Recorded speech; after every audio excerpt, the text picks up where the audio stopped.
Dum dee dum dee dum dee dum dee dum.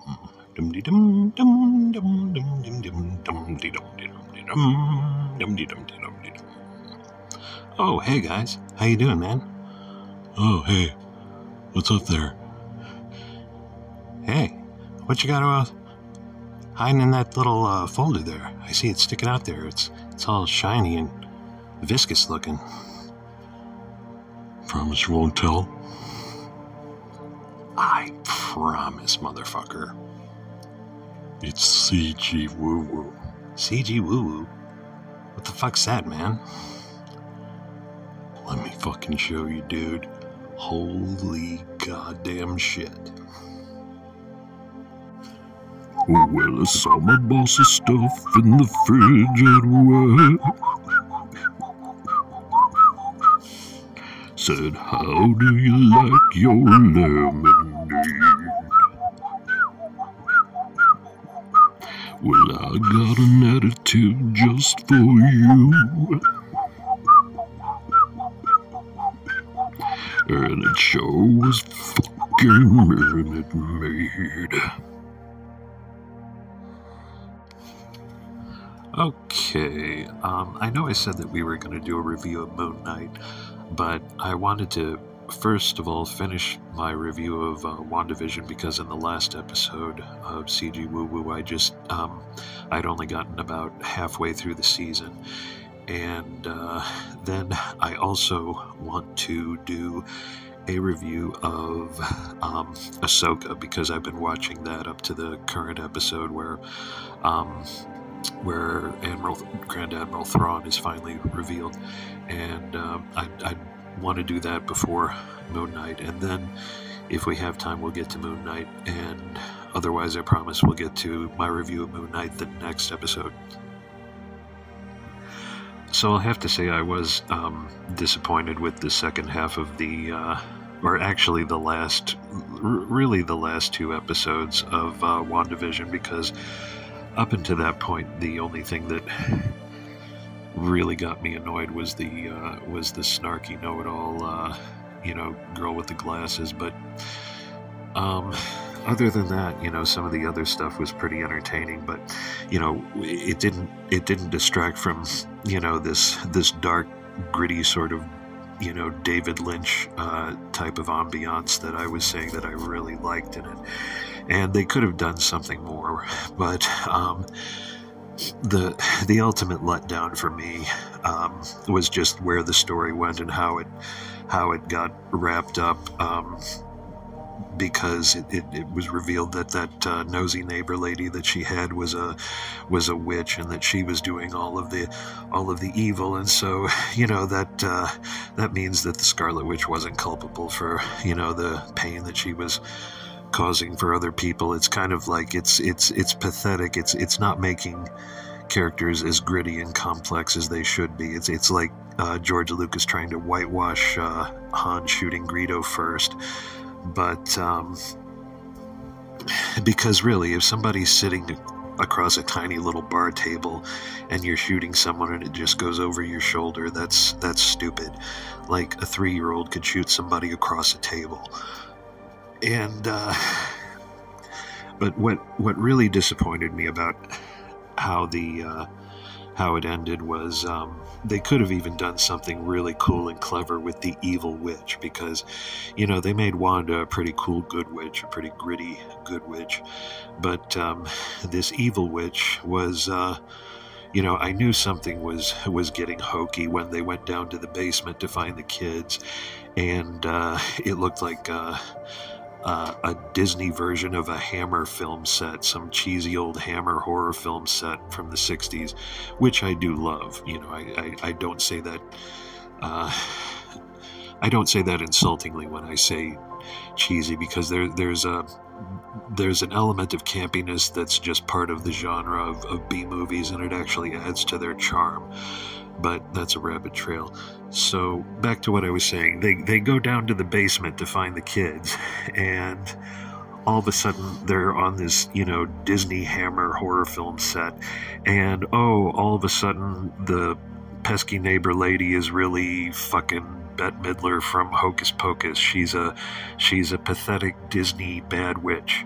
And then it just got more cheesy from there. It's like, time and again Disney has proved that they can take something gritty and good and clever and just totally fuck it up and make it into schmaltz.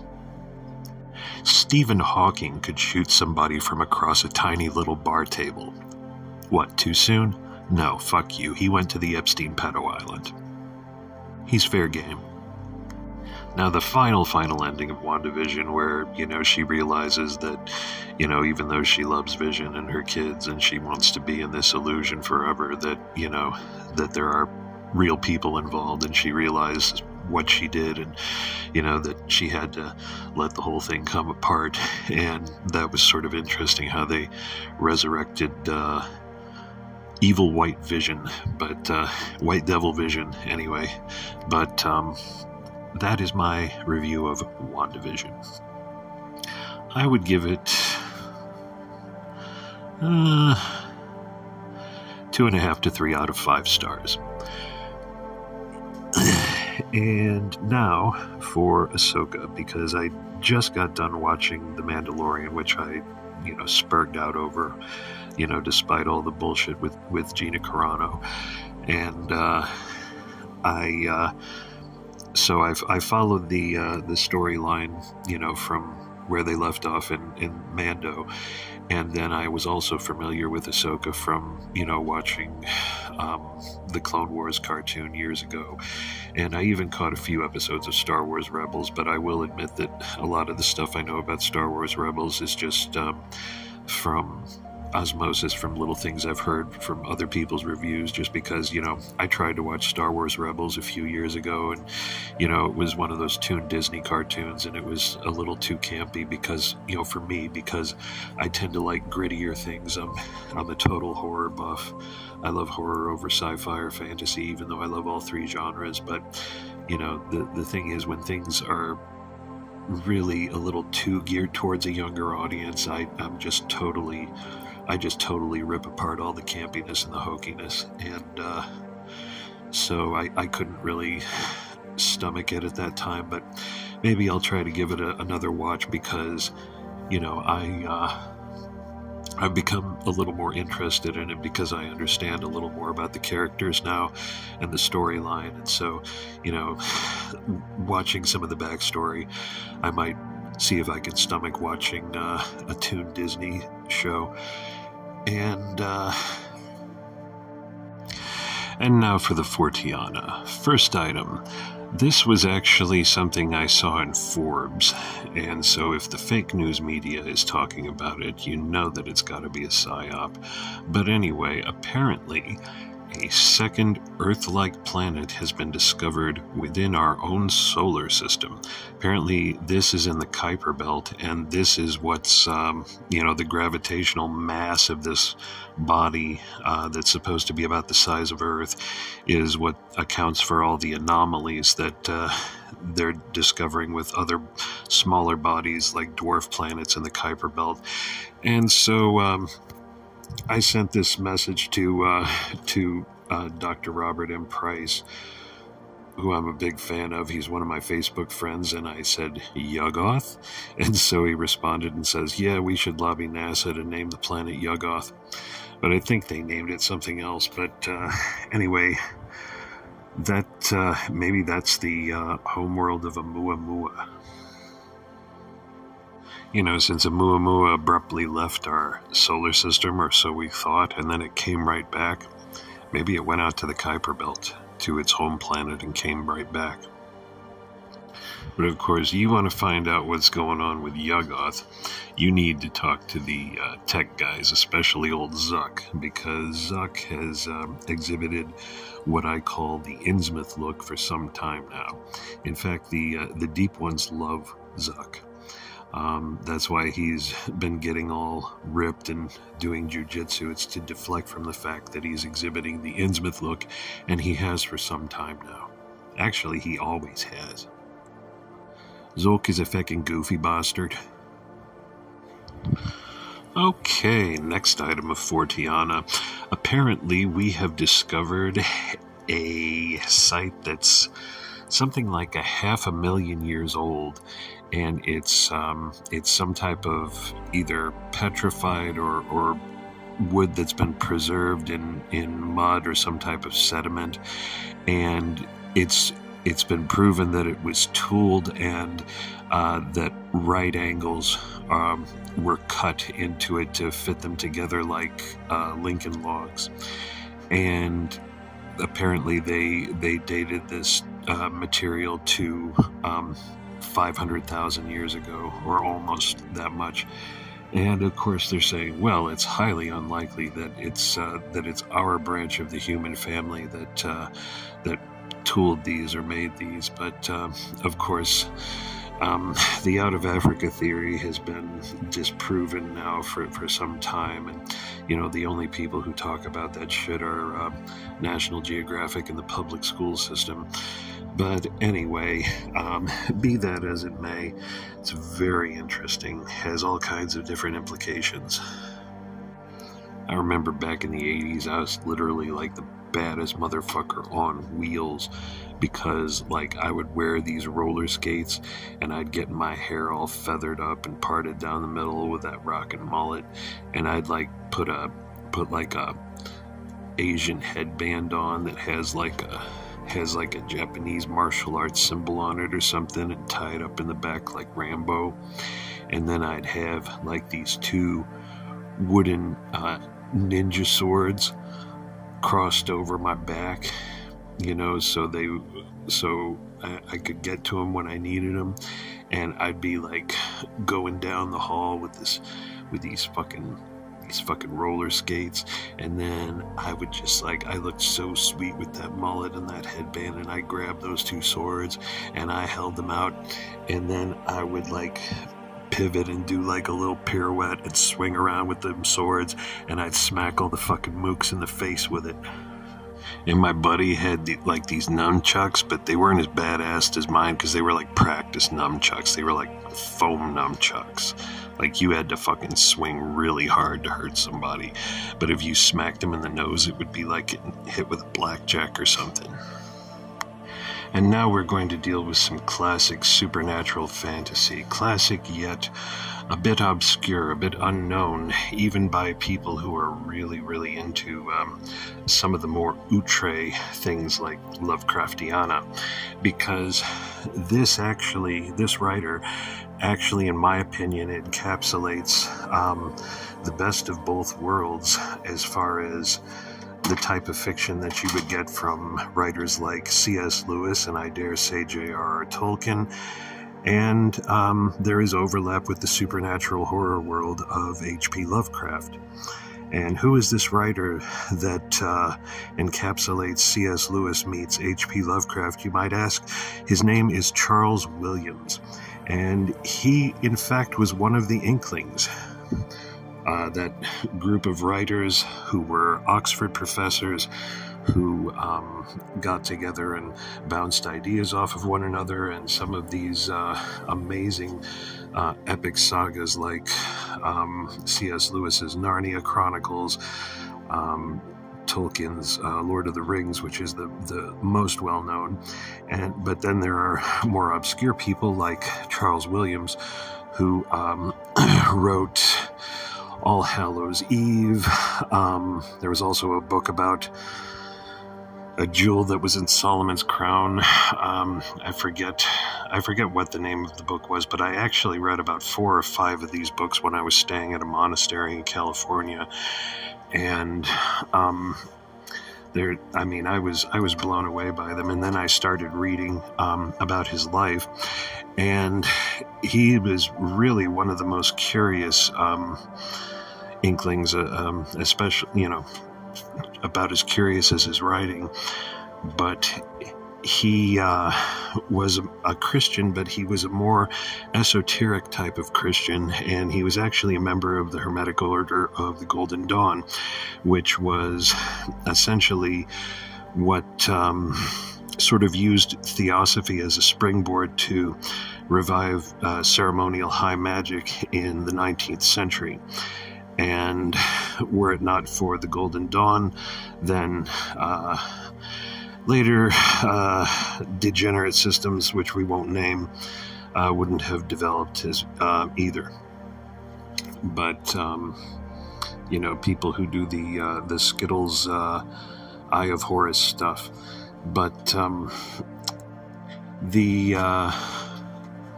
Hermetic Order of the Golden Dawn, of course, was a Hermetic ceremonial high magic group that dealt with the Western esoteric tradition, the Egyptian mysteries, Hermeticism, alchemy, Kabbalah, essentially the things that sprung up along with a revival of Neoplatonism in the Renaissance era.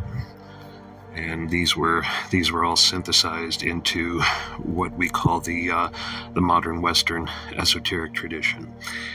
And so Charles Williams was a member of this group, along with the well-known Irish poet William Butler Yeats, who lived in County Sligo, near one of my favorite writers and YouTube personalities, Thomas Sheridan. But apparently, Charles Williams was the reason that there was a rift between C.S. Lewis and J.R.R. Tolkien, because at one time they were, extremely close. And in fact, it was Tolkien who had converted C.S. Lewis to Christianity. Of course, C.S. Lewis didn't become a Roman Catholic, as was Tolkien. He was, I believe, a high Anglican, and he actually had a lot of respect for the Orthodox Church. I'm an Ortho bro, in case you don't know, so my opinion is it's too bad he didn't go all the way. But anyway, I guess he had developed a friendship with Charles Williams. Charles Williams came along and joined the Inklings a little later after its inception, I believe. And Tolkien did not like Charles Williams because of his occult affiliations, being a very conservative Roman Catholic. I guess he thought that Charles Williams was a bit of a creep. But of course, C.S. Lewis developed a close friendship with him. And in fact, it was C.S. Lewis that secured him a position as a lecturer in Oxford. And this was quite extraordinary because Charles Williams was completely self-educated. And so if you can imagine a person who, he must have been, quite extraordinary. Well, he was obviously quite extraordinary, but, he was completely self-educated and managed to secure a position as an Oxford professor, a lecturer. And I would look up his catalog of books, because it's really interesting, and it's not very often. In fact, I can't think of any other writer where there's that type of overlap in their fiction, except maybe me. But I have one short story published and a novel in the cartridge ready to be published soon. I know I keep saying that, but hey, life is life, and I'm not rich, and my parents didn't leave me with any money, so what you gonna do?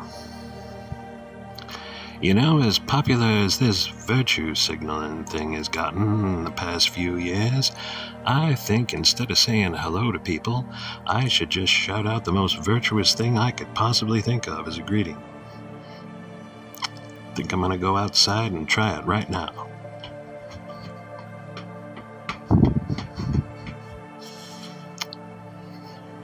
Oh, hello. Yeah, butt sex. Yeah, butt sex. Hello. Yeah, about sex. These days we're too worried about what Fifi says. You see, these days Fifi is a degenerate, so we really shouldn't pay too much attention. In fact, the only remedy of the situation is to tell Fifi to go take a hike, but that's impossible to do with certain people. In fact, are we going to throw Fifi in the river tonight? I think we are.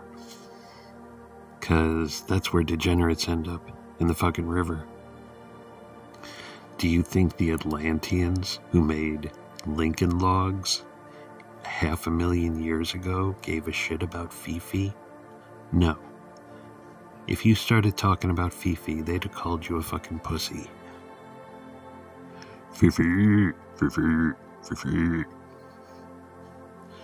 Because most of the time, Fifi doesn't come from the news. Fifi comes from the id. Okay, I'm starting to feel fake and gray with all this talk about Fifis, so let's move on. You see, it's only when we have one in the cartridge that we can truly think about having none in the cartridge. You know what I'm saying? Okay, and to close out the episode, we are going to go into a review of the series Moon Knight, because I did watch it on Disney Plus, and I did enjoy it quite a bit. Admittedly, I am not a reader of the original comic book, so people who were fans of the original comic book, I'm sure, they took a lot of liberties with the storyline, and, so there may be people who are really hardcore fans of the book that may not like the series, or maybe they do like it. I'm not sure, but for me, I having just seen this, having no previous knowledge of this superhero, I really liked the series. I thought it was very clever, and it was even almost meta with the whole fact that this superhero's had two secret identities, because his alter ego had a split personality, because of some type of trauma-based thing that he had gone through as being abused as a child. One of his personalities split off, and so both of these people are Moon Knight.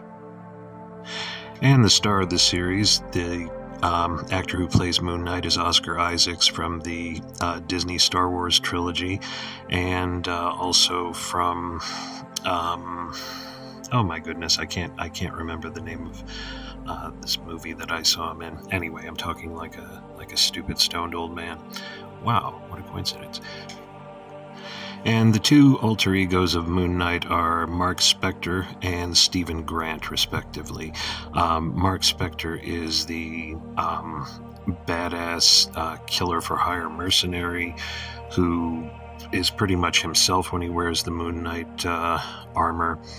And then the latecomer was his alter ego, who had sort of split off so he could have a normal life and not remember the horrible things he had to do when he was Moon Knight and when he was this other alter ego. And this is sort of a bookish person, but he keeps having all of these nightmares, and he knows that something is happening and that he's going out in his sleep, because he's waking up with bruises, and he's he ties his ankle to the bedpost, and he puts sand around the floor of the bed to see if that he got out, and all sorts of things that he's trying to do to keep himself from doing whatever he doesn't realize he's doing at the beginning.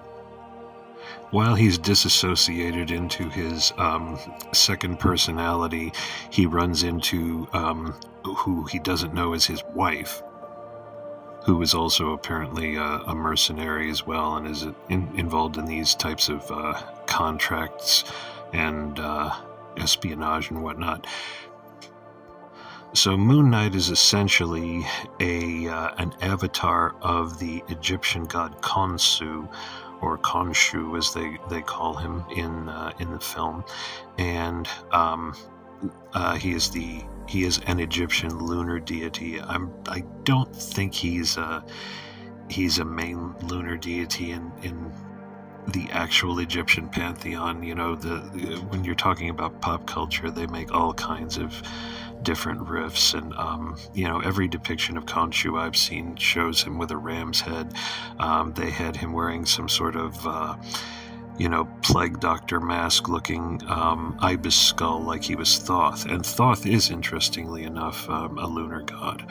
But Khonshu was that was one of the names of the priest found on Stellae 666 that Aleister Crowley found when he supposedly received the Book of the Law from his holy guardian angel Iwas. The priest in the Stellae, in the Egyptian Stellae that his wife had found, was named Ankh-Khonshu. And the fact that they chose this god to be sort of the secret power of this superhero, it could have been inspired by Crowley. Now, naturally, I'm just going to like this off the bat just because I do have a soft spot for Egyptian mythology. I'm a huge mythology geek, and particularly the mythologies of the pagan god kings of antiquity. So that means Egypt, Babylon, the Hittites, and the Akkadians, and everything else. And the villain of this story is a wackadoodle cult leader played by Ethan Hawke, who's kind of this self-help guru on acid, Charles Manson type figure who walks around with broken glass in his sandals like he's some type of wackadoodle penitente or something. And he was the former avatar of Khonsu, and which is why there's, an interesting enmity between Moon Knight's character and Ethan Hawke. And so it turns out Ethan Hawke is now a devotee of the Devourer of Souls, who is Ammit, who was in ancient Egyptian mythology. That was the devourer of souls, beasts in the halls of Amenti, when a soul was brought before the throne of Osiris for judgment, and Thoth would weigh the heart on a scale, and he would be assisted by Anubis, and then if the person's heart was out of balance with the feather of truth on the scales, then the devourer of souls, the Ammit, who was a cross between a crocodile, a hippo, and a hyena in ancient Egyptian mythology. In the movie, she just looked like a crocodile, but this devourer of souls would then eat the soul. Again, all in all, I really like this because it seems like this was like a Marvel Comics sort of version of Batman, and that's just fine because, as our good friend Razorfist has told us, Batman's character was pretty much a ripoff of the Shadow. So what's good for the goose is good for the gander, and the big two are dead to me anyway. But yeah, Moon Knight is like a Marvel Comics answer to Batman, only he is it's like an Egyptian mythological element to it, and an occult supernatural element to it, which is really cool. I do really like this hero.